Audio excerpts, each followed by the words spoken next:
Nah mereka tuh udah sadar soal itu, jadi mereka nyari di talent-talent dari negara-negara berkembang untuk di hire, dan kualitasnya pun juga masih bersaing gitu loh. Mereka bahkan sampai ngecek rata-rata UMR berapa segala macam kayak gitu. Teman saya itu ada iseng-iseng aja, bikin CV portofolio, ngelamar perusahaan di Dubai, keterima dengan $2.000 per bulan.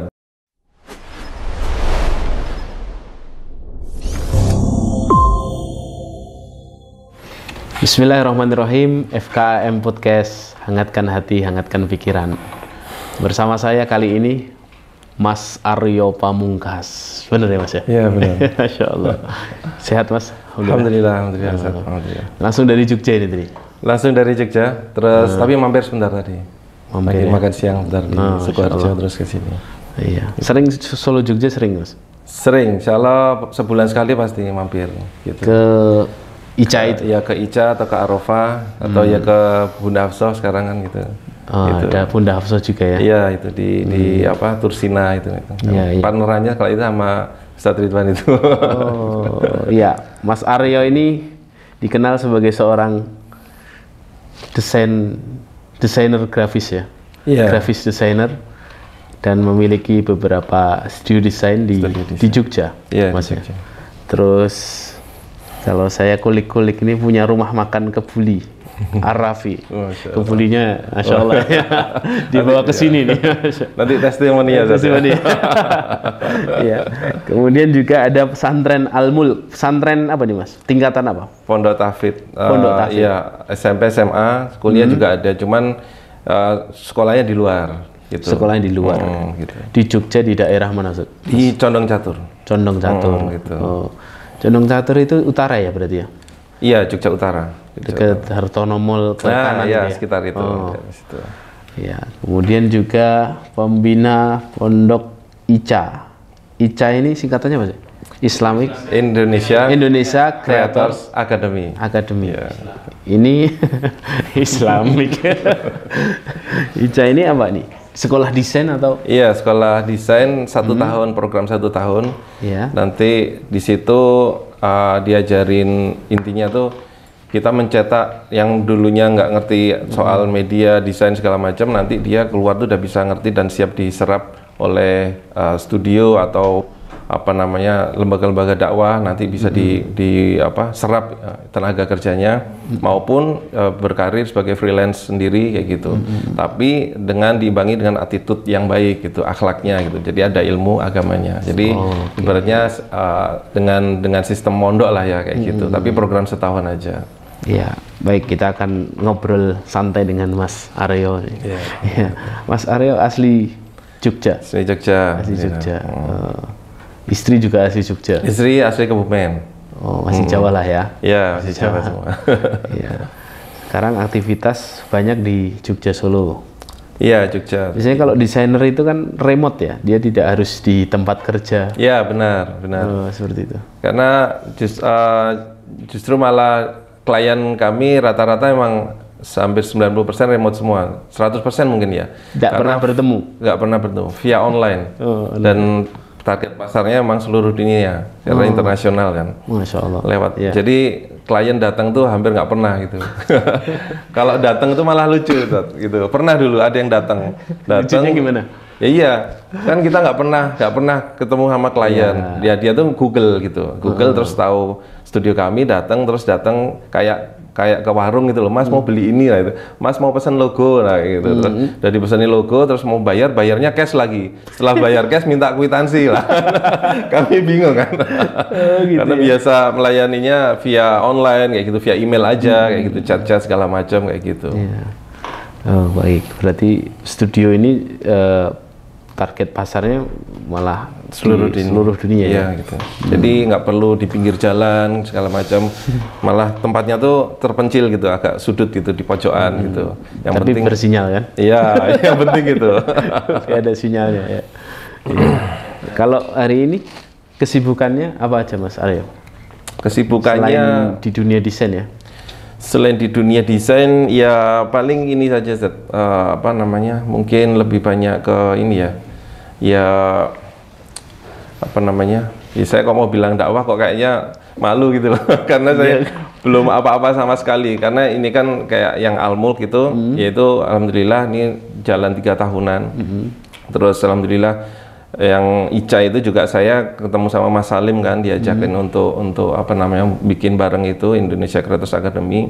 Terus yang baru-baru ini juga yang Ahwat, alhamdulillah. Kalau yang Pondok Al-Mulk itu kan Ikhwan, nah itu. Terus yang ICA itu Ikhwan juga cuman full IT. Nah kalau yang ini Bunda Hafsah, Tahfidz dan Ahwat kayak gitu. Jadi apa namanya concernnya sekarang lebih pengen itu sih, apa lebih banyak ke ya dunia dakwah dan pendidikan gitu, kayak gitu. Kenapa Mas? Apa ya di saat ibaratnya ini sih rasa apa ya, kalau katakanlah kita ngomongin soal rezeki ya, rezeki kita udah apa sih yang kita butuhin kan, makan, baju segala macam, terus rasa itu memang udah cukup kan, pasti ada next targetnya tuh apa lagi itu. Nah disitulah ada rasa kehampaan, kekosongan kayak gitu. Oh ya katakanlah walaupun ibaratnya buka usaha gitu kan, terus bisa bermanfaat bagi banyak orang, jadi lahan pekerjaan buat bagi banyak orang dan lain sebagainya. Tapi tetap aja apalagi nih, jadi ada pengen next targetnya lagi supaya kita sendiri dalam menjalani hidup kan ada gregetnya gitu. Ya gitu. Jadi alhamdulillah atas izin Allah dari beberapa cabang studio dengan total mungkin ada sekitar 50 desainer, dan masing-masing itu juga sudah ada yang apa ya istilahnya tuh supervisi ya kayak gitu. Saya ada beberapa partner, jadi usaha-usaha studio saya itu semuanya rata-rata ada partnernya, dan kami bagi tugas kayak gitu. Nah, artinya gitu. Sudah bisa ditinggal ya? Ya seperti itulah. Jadi saya membuat ya sistem lah bareng-bareng lah sama partner-partner saya, sistem di mana itu sudah bisa berjalan dan kami memantau dari jarak jauh itu pun sudah cukup. Nah kayak gitu. Jadi ya itu tadi istilahnya rasa haus untuk membesarkan manfaat lagi yang lebih lagi, untuk jadi apa ya jejak kita lah yang nanti ya di saat misalkan kita udah nggak ada, itu yang jadi concern saya, karena apa namanya saya sendiri masih merasa kalau misalkan amal soleh yang kita lakukan sendirian aja itu nggak akan pernah cukup lah ibaratnya gitu, untuk mungkin ya untuk menyelamatkan diri kita nanti di akhirat nanti gitu. Kita juga pasti butuh bantuan. Jadi ibaratnya kita menjalankan sebuah usaha, kita kalau mau punya usaha sendiri nih, misalkan kita dagang kita sendiri, kita ngelayani customer service-nya, kita habis itu packingnya, kirim sendiri kan capek itu tadi ya kan, pasti tenaga kita akan habis itu, otomatis kita butuh tim untuk membackup itu supaya makin gede segala macam. Nah itu yang istilahnya saya terapkan juga gitu untuk beramal soleh kan kita juga harus apa ya strategis ya, maksudnya berpikir gimana caranya supaya hemat tenaga tapi efeknya bisa besar kayak gitu. Multi level marketing. Ya, jadi saya sendiri merasa itu masih butuh banyak bantuan dari orang-orang sekitar ibaratnya kayak gitu, untuk menjadi mesin amal soleh bareng-bareng lah ya kayak gitu, berjamaah. Saya sering menemui para pengusaha, para entrepreneur itu pada puncak kejayaannya selalu merasakan seperti yang jenengan ceritakan itu. Gitu. Apalagi ya setelah ini gitu kan, kayak dia belum mendapatkan definisi bahagia sejatinya. Nah, dia dapatnya malah justru setelah dia bisa berbagi, dia bisa mengamalkan, mendapatkan ketenangan dari ini. Yang jenengan rasakan gimana setelah ya kan sudah ada Al-Mulk, sekarang ada ICA yang konon gratis ya, ICA itu? Gratis. Kemudian sekarang ada Bunda Hafsah. Ya, itu apa yang dirasakan Mas? Ya pastinya bahagia, di dalam hati itu bahagia pastinya. Cuman ya ini masih harapannya masih pengen terus gitu. Jadi kayak candu gitu, ibaratnya kalau dulu tuh saya bilang passion saya tuh desain gitu kan. Saya mulai dari ibaratnya ngedesain sendiri, habis itu bikin tim sampai saya sendiri ngelola usaha yang saya udah sekarang udah nggak handle desain sama sekali kan kayak gitu, sudah dipasrah-pasrahin segala macam. Nah sekarang saya jadi apa nih next passionnya lagi, nah kayak gitu. Jadi saya pengen pelan-pelan ya saya geser passionnya lebih ke akhiratnya mungkin kayak gitu ya, karena ya itu tadi saya sadar bahwa masih banyak banget dosa-dosa dan aib-aib saya yang ditutup sama Allah. Jadi itu yang bikin saya tuh selalu mikir lah ya kayak gitu. Berarti sekarang udah nggak gambar lagi? atau masih nerima? Sedikit-sedikit aja, Tat. Kalau misalkan ada apa yang urgent atau misalkan dari teman dekat kayak gitu, yang misalkan emang saya bisa bantu misalkan lebih banyak mungkin kayak bantuan poster kajian kayak gitu untuk merefresh aja biar jurusnya nggak hilang kayak gitu. Malah kayak gitu sih. Iya, kalau jurus desain itu kayaknya harus update terus ya, up to date terus. Iya memang, Zat, karena dari software sendiri itu kan selalu terus, update terus kan gitu. Bahkan kalau bisa dibilang jurus-jurus saya sekarang sama tim saya udah ketinggalan jauh banget. Gitu. Ya. Kayak gitu. Kalau di dunia desain sendiri yang urusannya soal urusan dakwah, Mas Arya dan tim juga berkecimpung di dunia itu enggak? Kadang kan orang jago desain, kemudian ya apalah kontribusimu buat dakwah? Gitu. Itu ada enggak secara tersistem gitu atau? Kalau secara tersistem masih belum, maksudnya gini, mungkin saya masih hanya menerima ini aja sih. Kalau misalkan ada dari lembaga dakwah atau institusi dakwah atau masjid mana, pondok mana butuh logo itu ya pasti kami bikinkan secara gratis kayak gitu-gitu. Terus atau mungkin poster-poster kajian yang memang itu kami support secara gratis. Tapi kalau sampai secara tersistem itu masih belum, karena memang kalau kita membuat sebuah institusi yang itu memang itu bisa berjalan dengan rapi, dengan manajemen yang baik, itu otomatis kan harus dikelola secara profesional juga gitu. Sedangkan kalau kita mau ngomongin soal sukarelawan, relawan itu kan pasti juga ada butuhnya kan. Gitu. Dulu pernah sih bikin sama temen ada yang ngajain, itu namanya amal logo gitu. Jadi bikin logo khusus untuk amal-amal kayak gitu. Terus itu sempat jalan, tapi ya itu tadi, kalau memang tidak dijalankan secara profesional pasti akan tergeser dengan kebutuhan maisha dan lain sebagainya gitu. Makanya kayak saya kan ada juga namanya Nasi Barokallah.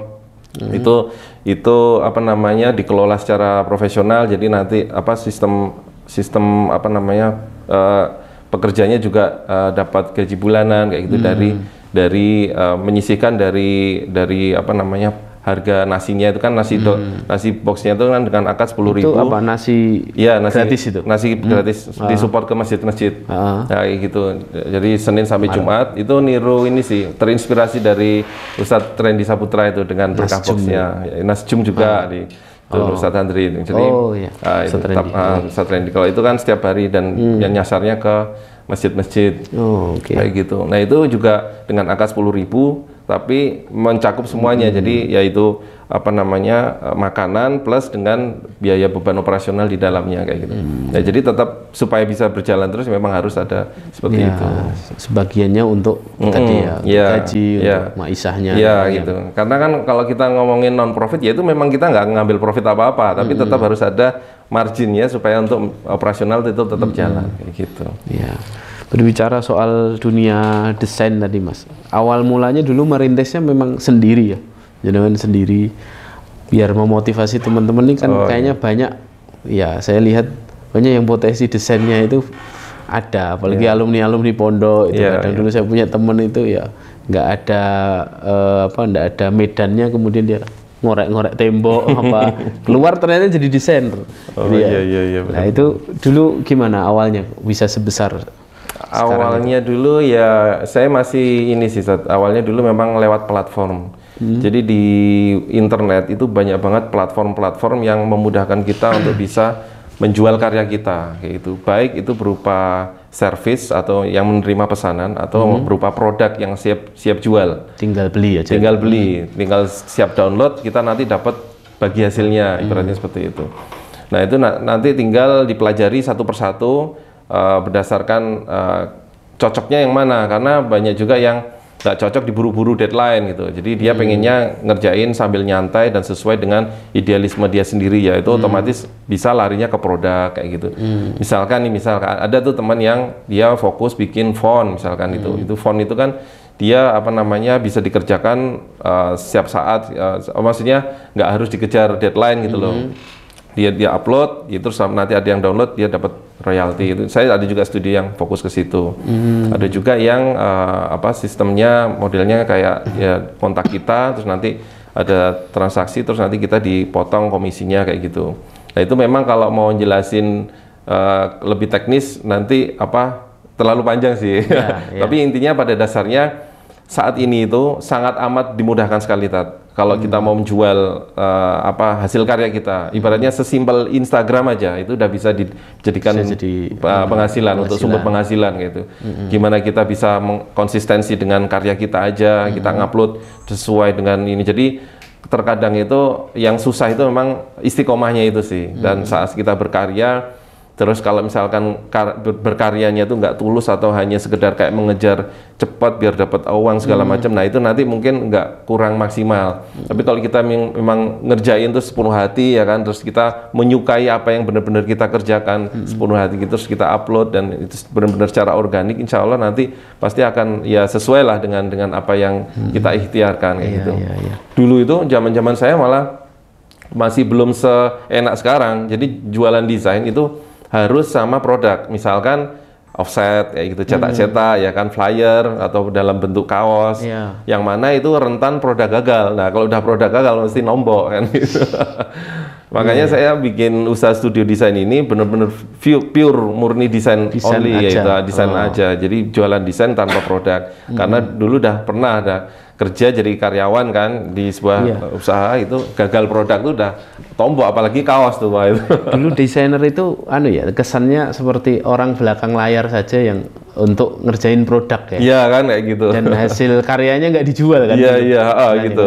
Ya nggawe muk ya berarti muknya yang dijual. Gitu. Ininya enggak gitu. Enggak gitu. Jadi nilai desainnya itu udah terkandung di margin muknya itu. Sekarang usaha desainnya sendiri sudah ada value-nya. Iya kayak gitu.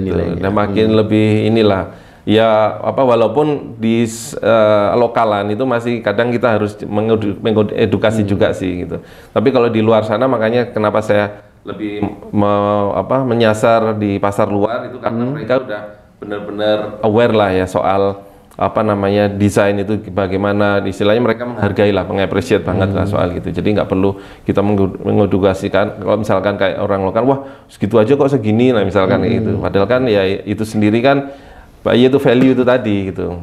Iya. Kisarannya berapa itu Mas? Yang apa nih? Misalnya bikin logo. Kalau orang luar ya? Orang luar ya.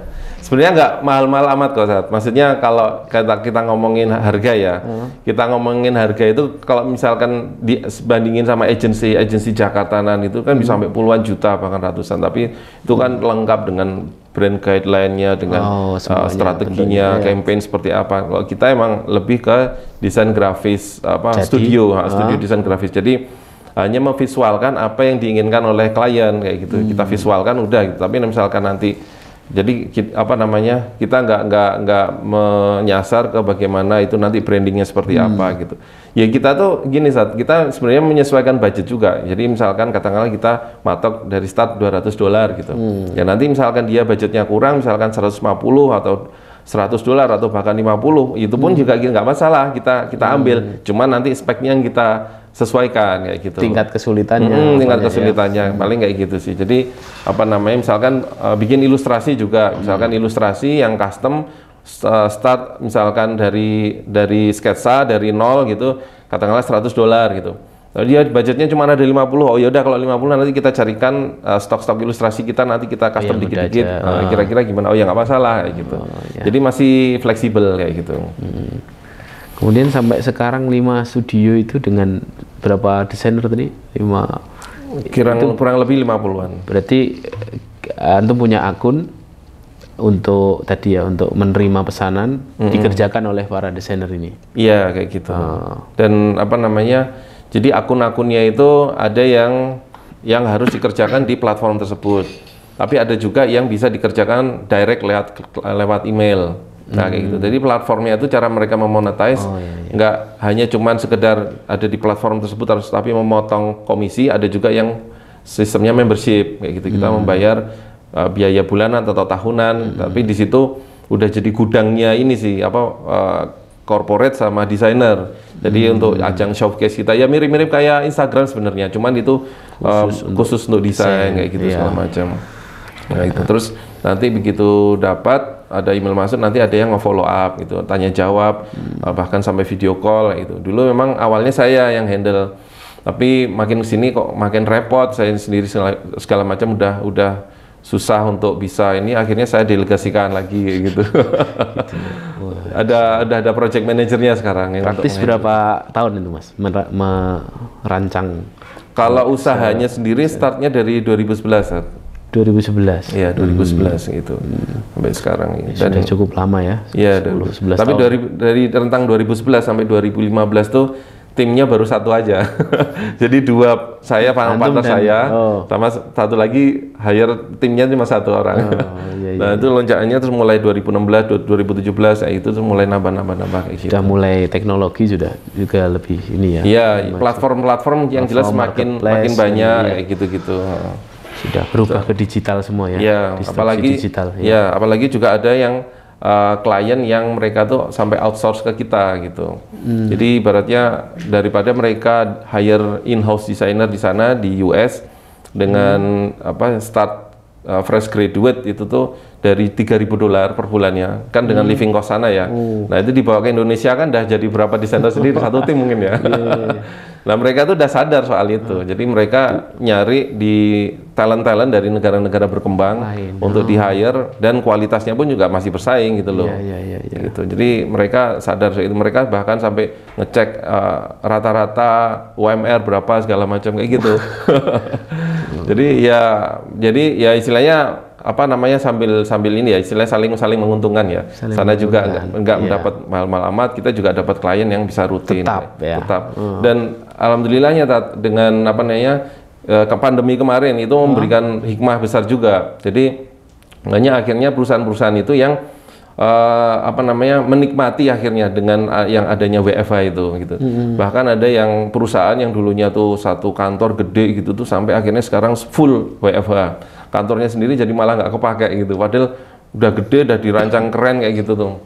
Nah, kalau mungkin buat teman-teman yang ngedesain kayak gitu tuh mungkin bisa jadi bisa menjadi salah satu inspirasi juga.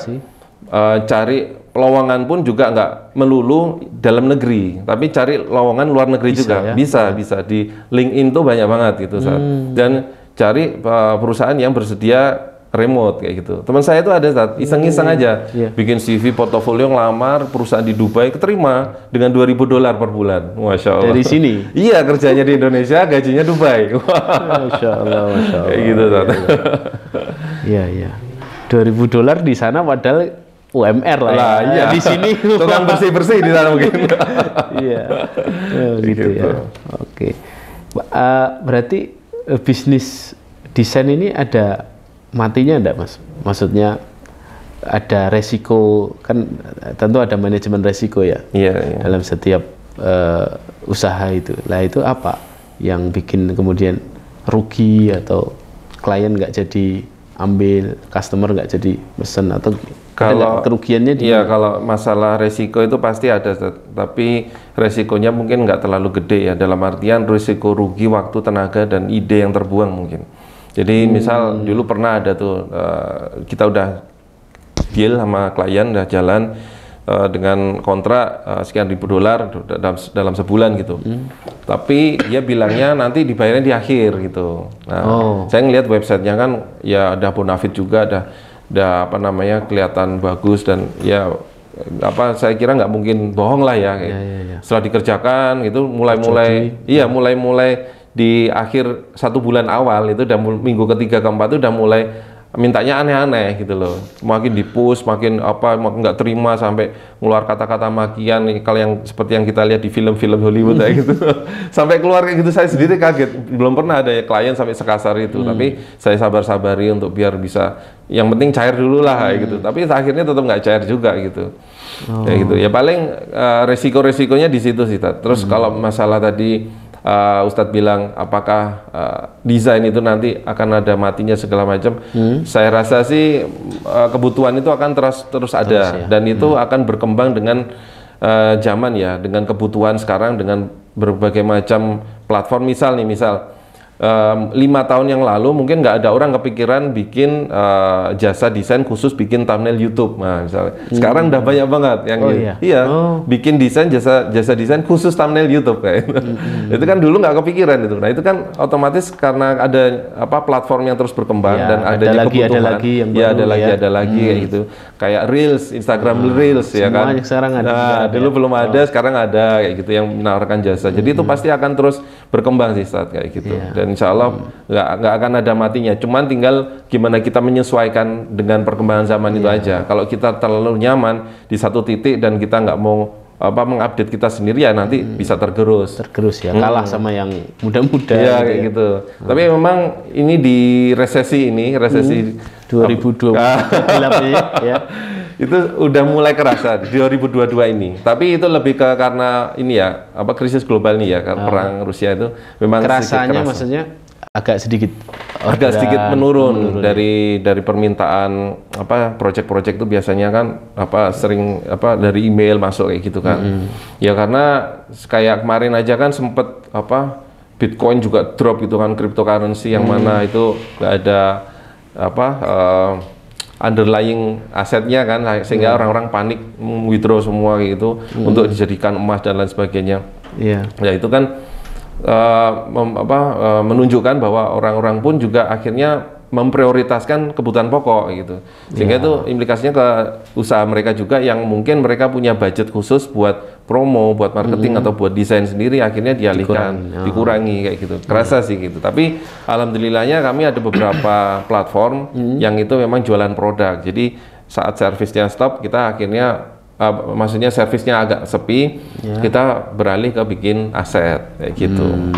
Yang langsung dijual tadi ya? Iya, kita tinggal upload aja. Ya walau alam lakunya kapan, yang penting kita upload aja kayak gitu.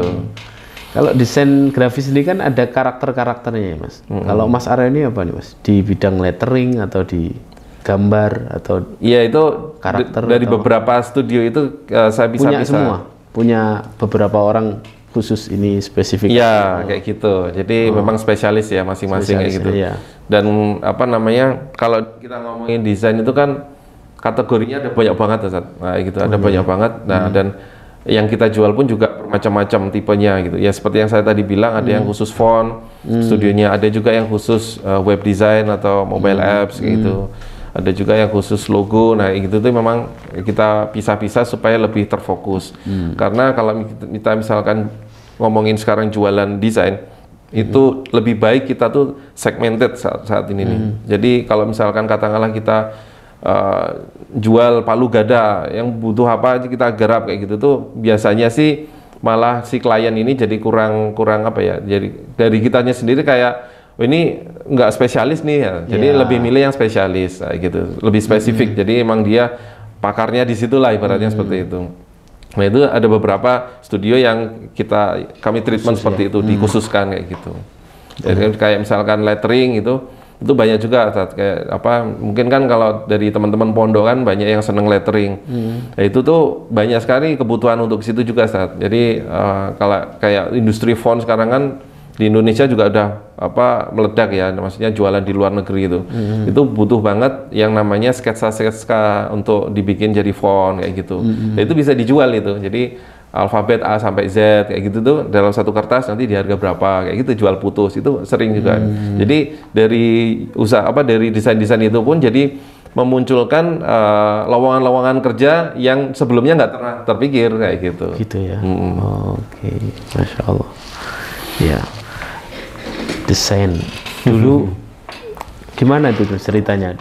Dulu jadi kuliahnya juga desain? Bukan. Dulu saya ambil teknologi industri pertanian di UGM.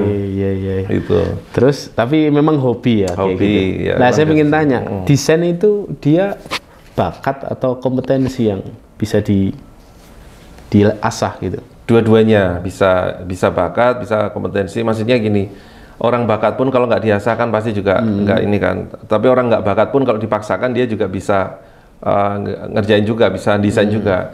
Dan uniknya di tim saya itu nggak semuanya bisa gambar yang desain itu. Jadi memang sesuai spesialisasinya. Kan kalau desain layout itu kan dia juga nggak perlu bisa sketsa gambar manual kan. Asal dia tahu kompetensi. Ya bisa. Kayak gitu. Yang penting kan main feel kan kayak gitu. Oh ini kurang ini, dan feel itu bisa diasah dengan makin banyaknya dia memasukkan apa namanya informasi, referensi segala macam, akhirnya kan dengan makin banyaknya jam terbang pun bisa kayak gitu. Jadi nggak melulu kita ngomongin bakat gitu, karena itu jadi excuse juga sih, ya kan. Wah saya nggak bakat nih, nggak bisa itu tuh. Gitu ya. Baik. Kemudian selesai di situ, Mas Aryo tadi ya, kemudian ke pesantren, bikin pesantren, bikin apa, rumah tahfidz itu ya. Itu dulu awal mulanya tadi ya Mas ya, apa batu loncatannya kok bisa ke situ itu apa? Terlecut karena apa? Sebenarnya memang cita-cita saya tuh dulu tuh memang pernah terbesit cita-cita pokoknya menikmati hari tua itu ada pondok gitu loh. Nah, pakai sarung terus habis itu rambut putih semua. Sambil dengerin anak ngaji gitu kan enak gitu ya. Tapi alhamdulillah qadarullah sama Allah dipertemukan lebih cepat malahan. Dan saya juga nggak nyangka, dulu saya sama sekali nggak kepikir apa namanya saya yang ibaratnya fakir ilmu yang bukan lulusan pondok segala macam terus lewat gimana caranya segala macam gitu. Saya nggak kepikir lah gitu. Tapi intinya saya pengen gitu, saya niat kayak gitu. Dan ya alhamdulillah sama Allah dipertemukan di masjid gitu, ada seorang ustadz ngobrol-ngobrol segala macam. Terus cocok gitu kan, terus beliaunya juga sebenarnya udah mengampu di salah satu rumah tahfidz gitu, tapi di situ juga apa namanya santri-santrinya udah mulai nggak memadai ruangannya, terus saya tawarkan aja. Awalnya saya masih menginduk di rumah tahfidz lain, di pondok tahfidz lain. Tat, gimana kalau saya kontrain rumah aja nanti biar bisa buat tampung santri-santri yang udah nggak mau muat di sana. Oh ya nggak apa-apa gitu. Ya udah pertama kayak gitu, terus dengan berjalannya waktu malah akhirnya semakin besar makin banyak santri-santrinya, akhirnya kami memutuskan untuk memisah dari pondok tahfidz tersebut. Akhirnya jalan beriringan, jadi bertetangga gitu sama ustadznya. Nah terus saya kan kepikiran juga selama ini kan unit usaha itu kan pasti ada yang namanya dana sosial ya, atau mungkin CSR-nya kayak gitu. Ya selama kemarin sebelumnya itu kan random ke panti asuhan mana, ke masjid mana segala macam. Terus kenapa nggak dikelola? Kenapa nggak dikelola sendiri gitu kan? Kita otomatis kita bisa memastikan bahwa itu memang tepat sasaran gitu, dan kita juga bisa mengamati tumbuh kembangnya kayak gitu, sehingga kita sendiri puas gitu ngelihat kayak gitu. Nah, dari ide itu terus dari beberapa cabang itu akhirnya dikumpulkan jadi satu, terus untuk mensupport dari itu tadi pondok-pondok tadi. Selain itu mungkin kalau Ustadz bilang apa pemicunya segala macam ya mungkin salah satu triggernya juga untuk supaya amal jariah ke ibu almarhum ibu saya, ya itu juga jadi supaya ya itulah, karena saya sempat masa itu juga sempat galau ya kan, masa sempat saya tuh ada di masa-masa saya kena istidraj gitu. Ya di saat orderan kencang segala macam, tapi saya malah makin menjauh. Terdengar azan, saya malah lebih mentingin klien dan lain sebagainya kayak gitu. Dan saat itu terus saat ibu nggak ada, nah itu saya kan cukup terpukul ya kayak gitu. Terus ibaratnya gitu membalas dendam saya dulu yang dulunya saya kayak gitu-gitu tuh ya itu dengan ke arah sini kayak gitu. Masya Allah ya. Jadi memang harus begitu ya, porsi akhirat jalan, dunia juga harus jalan, dan dunia itu memang ayatnya itu kan wabtaghi fi ma ataqallahu darul akhirah wa la tansa nasibaka minad dunya. Al-Qasas ayat 77. Jadi carilah pahala akhirat dari apa yang Allah titipkan kepadamu, tapi jangan lupakan bagian duniamu. Di akhirat dulu baru jangan lupa dunia. Orang sekarang terbalik Mas. Kebanyakan orang sekarang kerja yang rajin, yang profesional, yang bagus, jangan lupa sholat. Jadi akhiratnya jangan lupa. Padahal jangan lupa dunia harusnya. Benar-benar Masya Allah. Cari akhirat, jangan lupa dunia. Gitu ya. Benar. Ya, kemudian akhirnya dunia tidak jadi prioritas, tidak jadi tujuan. Ya hanya wasilah, kendaraan untuk mendapatkan akhirat. gitu ya. Wah, ini sangat menginspirasi Mas Arya. Masya Allah. Ya, semoga Allah mudahkan ya urusan amal soleh ini biar semakin melebar dan semakin bermanfaat untuk banyak orang. Sekarang saya mau ngobrolin soal keluarga, Mas. Keluarga desainer ini. Oh, Masya Allah. Saya punya satu insight saya punya kenalan desainer yang mungkin antum juga kenal. Beliau ini keluarganya ternyata istrinya juga orang yang terus akhirnya suka seni, anak-anaknya juga ternyata ke situ. Jadi sak keluarga itu unik semua gitu loh dalam saya. Ya, bisa dibayangkan dalam rumahnya mungkin orang-orang kabeh gitu. Apa selalu seperti itu? Orang desain itu menginginkan keluarga yang bisa desain semua atau gimana? Kalau jenengan sama istri juga suka desain? Enggak, sama sekali malah. Oh, enggak suka? Enggak. Jadi kalau istri itu malah ini apa ya? Ya bukan ketemunya soalnya bukan di dunia desain sih kayak gitu. Ya. Tapi kalau anak pun juga apa namanya sebenarnya pengen juga meneruskan minimal kayak nanti usaha pun juga ada yang nerusin kan kayak gitu. Ya. Tapi saya ngelihat kok kesini kayak apa namanya istilahnya tuh bakatnya tuh kayak kok kurang nggak menurun ya mungkin ya kayak gitu karena udah coba misalkan ada tugas dari sekolahnya atau apa untuk bikin gambar atau apa itu nggak menurun gitu karena saat saya seusia dia itu paling seneng gambar kayak gitu, gambar kartun apa segala macam. Yeah. Nah, jadi akhirnya saya pasrahin aja ya udahlah terserah gimana kayak gitu. Tapi malah kepinginan saya dia biar jadi lebih ke ini sih, jadi apa ya? Penghafal Quran kayak gitu. Lebih ke agama sih pengennya kayak gitu. Jadi kalau untuk apa ya? Supaya gini saya tuh kalau ngelihat anak-anak pondok segala macam di Pondok Al-Muq atau di mana tuh saya suka ngiri juga gitu. Apa karena di seusia mereka semuda itu mereka udah melantunkan ayat-ayat suci kayak gitu terus setiap harinya berkutat dengan Quran sedangkan saya saat seusia mereka tuh belayang kemana-mana nah kayak gitu sih. Jadi ibaratnya tapi saya nggak memaksakan anak saya untuk harus seperti itu dengan penuh tekanan segala macam. Alhamdulillah dikasih rezeki sama Allah tuh anak saya tuh nggak dengan paksaan yang gimana sudah sadar sendiri gitu. Dan kayak misalkan bangun jam 3 terus habis itu langsung mandi 3:30 langsung tahajud berjamaah di pondok kan dekat rumah kan kayak gitu lanjut sampai syuruk habis itu berangkat sekolah sampai sore lanjut lagi program pondok sampai malam gitu. Alhamdulillah sudah terbiasa gitu. Jadi saya pengen mengarahkan dia nanti mungkin lebih jadi ke dai ya kayak gitu. Masya Allah. Ya. Untuk dunianya biar ibaratnya yang ya istilahnya saya siap support lah apalagi kalau konsep di digital item digital aset itu kan bisa dibilang udah kayak passive income ya. Jadi produk-produk yang ada di platform tersebut itu orang-orang yang beli di situ tuh udah kayak passive income kayak gitu. Selama website tersebut nggak tutup atau nggak hilang, ya otomatis akan terus mengalir kayak gitu.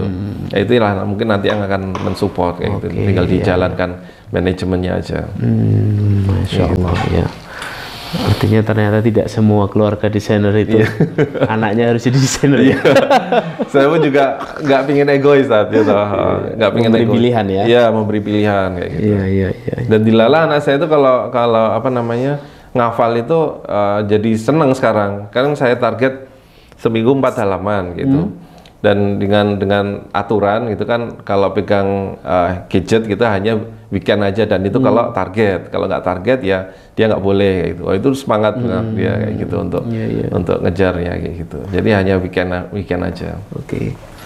Ica itu di Sukoharjo. Iya. Buka setiap tahun ya. Iya, setiap tahun. Untuk lulusan SMA yang punya kecenderungan untuk keinginan di dunia IT, desain. Gitu. Hanya terbatas desain? Enggak. Desain, video, foto, kayak gitu. Itu awalnya juga dulu ini sih Indonesia Creators Meetup awalnya tuh. Dulu dari Creators Meetup, Jogja Creators Meetup. Jadi itu pergerakan perkumpulannya teman-teman kreator. Perkumpulan desainer gitu. Awalnya cuman ya ngopi-ngopi gitu kan di warung kopi segala macam, terus ada yang ngidein gimana kalau kita ngadain ada yang pembicaranya kayak gitu, terus nanti kita kumpul semua, temanya ganti-ganti gitu. Alhamdulillah dari situ mulai banyak peminatnya, puluhan 50 sampai 100 yang datang, dan itu berkala gitu, beberapa bulan sekali. Dulu zaman sebelum pandemi dari 2017. Nah dari situ makin berkembang di daerah-daerah lain juga gitu. Ini sama teman-teman sih ya itu. Jadi ini pergerakan independen sih, dan non profit gitu. Karena saya mikir kalau misalkan katakanlah kita mau ngomongin amal jariah, ilmu yang bermanfaat, ilmu kita kan terbatas ya, otomatis gimana caranya kita supaya ngajakin orang-orang yang mempunyai ilmu lain dibanding kita untuk mengajarkan itu semua, dibongkar semua dapur rahasia. Bagaimana dia mencari dolar, terutama di spesifiknya di desain online. Karena kalau misalkan ibaratnya kita ngomongin dapur perusahaan dibuka, itu tuh udah nggak zaman lagi dibikin rahasia gitu. Karena kita ngomonginnya global, seluruh dunia gitu loh. Kalau seluruh dunia otomatis kita buka pun belum tentu orang yang ngerti strategi itu pun mengcopy pun juga bisa sama dapat hasilnya. Tetap punya DNA sendiri-sendiri. Kayak gitu. Karena namanya saya pikir kita buka semuanya supaya nanti menaikkan citra desainer Indonesia, ibaratnya kayak gitu di mata dunia gitu. Kalau misalkan Indonesia sendiri desainer-desainernya bisa berkembang. Jadi kalau misalkan kita ngomongin kayak usaha lokalan ya, lokal, kita buka resep, kita buka kuliner dan resepnya kita buka semana, akhirnya banyak bermunculan di sekitar kita dan mungkin bisa ngerebut pasar kita. Tapi kalau kita ngomongin global itu kan kemungkinannya kecil kayak gitu. Makanya kita malah saling berlomba-lomba buka tips dan trik segala macam, sehingga alhamdulillahnya dari situ mulai banyak bermunculan desainer-desainer freelancer, bahkan studio-studio desain yang akhirnya berkembang kayak gitu. Nah dari situlah Meetup itu ada ide juga, ada muncul ide. Ini kan cuman workshop gitu. Workshop itu kan cuman sesekali doang ya, hanya sekedar trigger aja. Terus gimana nih caranya supaya bisa mengkawal supaya ada ini bisa akhirnya jadi gitu loh. Mencetak. Kenapa nggak dibikin akademi ya gitu loh. Nah, alhamdulillah itu udah ada gagasan itu, tapi belum ngerti gimana cara mengeksekusinya. Terus alhamdulillah diajarin sama Mas Salim untuk, Mas yuk bikin sekolahan kayak gini segala macam. Namanya apa ya? Oh yaudah namanya ini aja gitu. Karena udah dari beberapa workshop itu udah nge-brand lah ya kayak gitu. Udah brandingnya udah cukup kuat di teman-teman kreator gitu. Ya udah alhamdulillah jalan seperti itu. Ica outputnya adalah seorang kreator yang tadi ya berattitude, berakhlak. Gitu. Karena itu kadang jadi jadi problem juga di saat kami cari desainer atau SDM.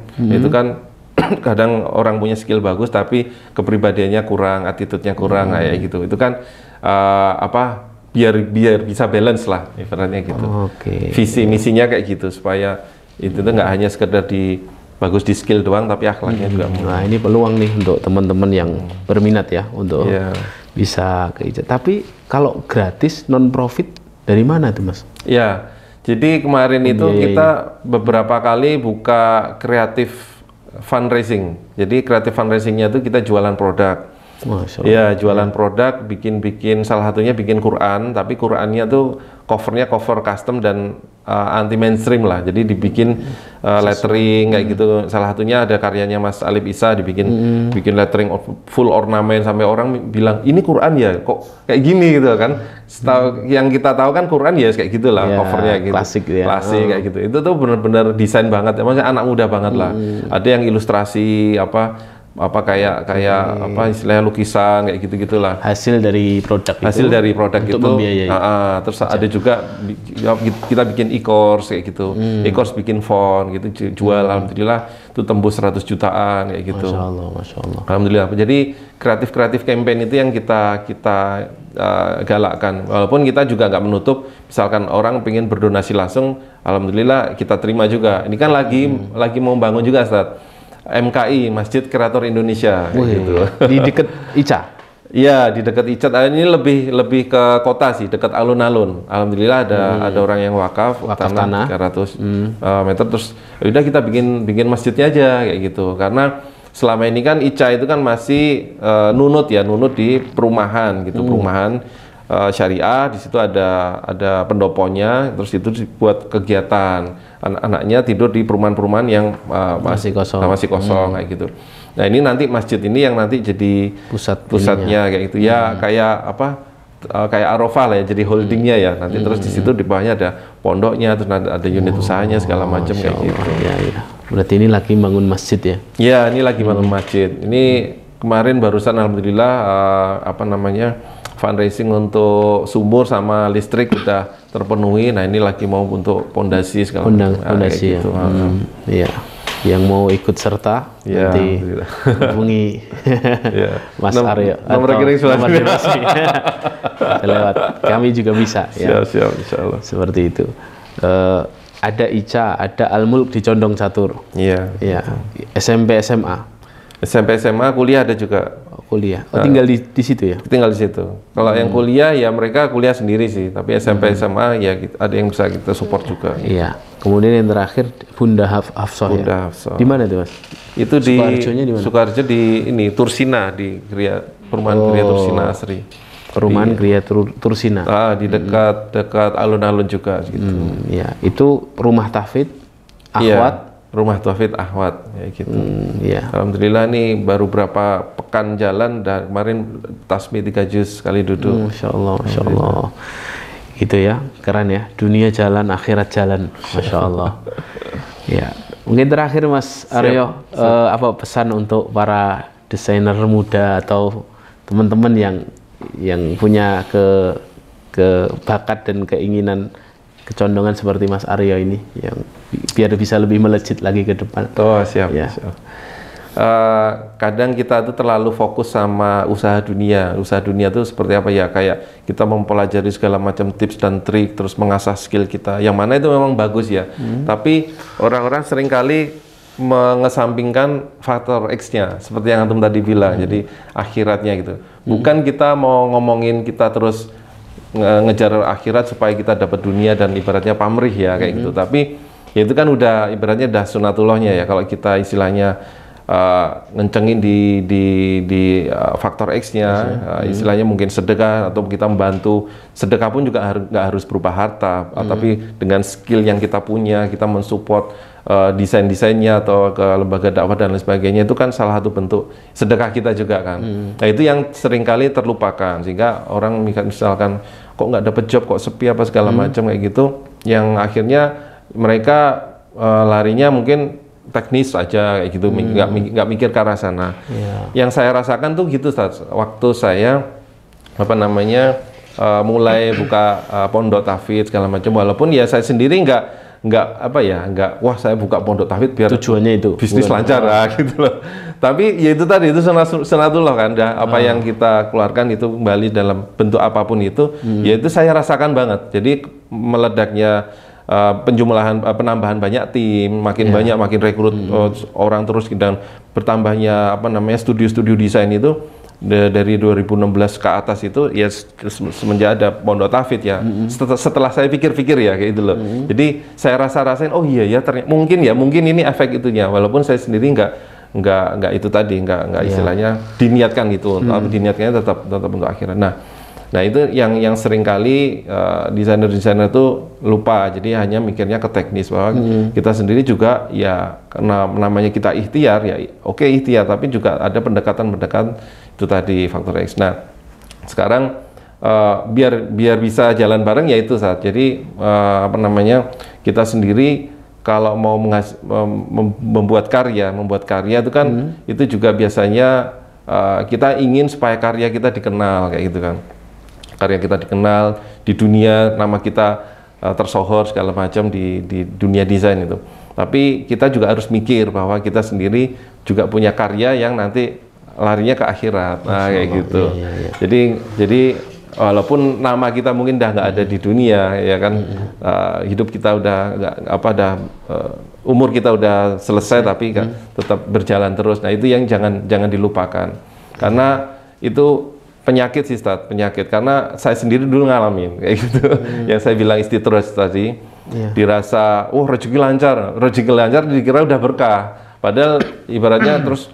Ya walaupun saya saat itu juga ada sedekah dan lain sebagainya, tapi namanya sholat juga akhirnya molor-molor dan sering lewat dan lain sebagainya. Itu penyakit desainer-desainer yang akhirnya terlalu fokus ngejar dunia. Nah, itu yang harus saya sendiri sempat diingetin sama teman dulu. Dulu kan namanya saya bekerja dengan klien luar, itu kan namanya jam kerja itu kan kebalik. Saya mikirnya, wah saya kalau nggak melek malam, saya nanti nggak dapat istilahnya income ibaratnya gitu. Tapi terus teman saya ngasih tahu, loh, itu kalau kamu memahami konsep rezeki, kalau misalkan itu menjadi rezeki si klien kamu bakalan nungguin kamu bangun tidur dan akan terima desainnya kayak gitu. Gitu ya? Ngapain kamu kayak gitu? Iya, tak pikir-pikir, oh iya juga ya kayak gitu. Iya. Ya kayak gitu sih. Jadi jangan sampai mengorbankan itu tadi saat kayak gitu. Itu poin penting sih, karena saya dulu pernah ngalamin dan saya sendiri udah merasakan gimana nggak enaknya, ya walaupun secara materi mungkin ada, tapi kan ya itu tadi namanya hidayah makin jauh kayak gitu tuh, dan seperti kosong benar-benar ditutup ya, gitu ya. Kayak gitu ya. Terus itu tadi perjalanan, terus ibu meninggal dan lain sebagainya, itu yang menjadi panggilan kayak gitu. Iya, Masya Allah. Kalau saya melihat memang itu bukan faktor X, Mas, itu semacam memang ketika kita beramal solih, kemudian berbagi dan lain sebagainya, itu memang Allah ganti kita dengan ketenangan kan. Oh, ketenangan. Iya, ketenangan hati, kematangan berpikir. Itu yang kemudian menjadikan orang ketemu klien itu ya, wajahnya beda. Karena melihat kebahagiaan orang seperti itu. Beda dengan orang yang tidak pernah memikirkan itu, dia hanya memikirkan diri sendiri. Akhirnya dia hanya fokus, ketemu customer ya bingung, jawabnya ya sekenanya. Iya, gitu. Saat itu saya ngerasain 24 jam tuh kurang rasanya. 24 jam. Iya benar, kayak kerja terus itu kayak gitu tuh waktu itu. Iya, itulah. Memang harus ada porsi untuk akhirat agar Allah beri ketenangan. Kalau sudah ada ketenangan, waktu itu tidak habis, tidak ada keterburu-buruan. Iya, benar-benar. Ya, kalau tergesa-gesa itu kan mengurangi kematangan berpikir. Orang kalau tidak punya kematangan berpikir, dia untuk memahami satu ilmu kan tidak terbatas. Akhirnya hasilnya ya apa adanya kan, tidak 100%. Gitu. Di situ, Masya Allah. Makasih banyak nih Mas Aryo sharingnya. Ya, semoga ini bermanfaat untuk para pemirsa, memotivasi dan menginspirasi kita semuanya. Amin. Jazakumullah juga nih kebuli Arabinya. Alhamdulillah, siap. Nanti kita bikin story. Masya Allah. Baik, barakallahu fikum. Demikian bincang singkat kita di FKM Podcast bersama Mas Aryo Pamungkas. Semoga menginspirasi kita semuanya.